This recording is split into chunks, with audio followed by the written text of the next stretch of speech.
Can you count the number of stars in the sky? There are billions and billions of stars in a single galaxy. And according to Forbes, there are 170 billion galaxies in our universe. And I quote, "Everywhere we looked, in all directions, there were galaxies, thousands upon thousands of them. The universe wasn't empty and it wasn't dark. It was full of light-emitting sources. As far as we were capable of seeing, stars and galaxies were clumped and clustered everywhere." Psalms 147:4 says, "He telleth the number of the stars. He calleth them all by their names." Did you know that God had named the stars? For example, let us look at Arcturus.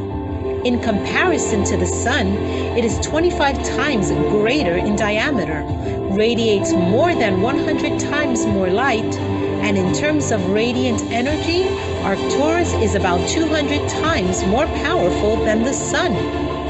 Job says to God in chapter 9, "Who has hardened himself against God and prospered? You, the God who commands the sun and it rises not, and seals up the stars, who alone spreads out the heavens, who makes Arcturus, Orion, and Pleiades, and the chambers of the south, who does great things past finding out, yea, and wonders without number." So the answer to the opening question, can you count the stars in the sky, is no. It is beyond finding out, a wonder without a number. Only God knows their number and each one of their names. God answers Job in chapter 38, verse 32. "Can you bring forth Mazzaroth in this season? Or can thou guide Arcturus with his sons?" Arcturus means he comes. And we are waiting for Jesus' return. Who is Jesus returning with? With his sons, of course. I will end this reflection with Psalms 8, starting in verse 3.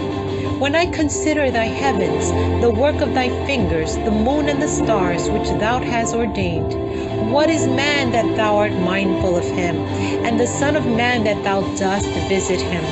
For thou hast made him a little lower than the angels, and hast crowned him with glory and honor.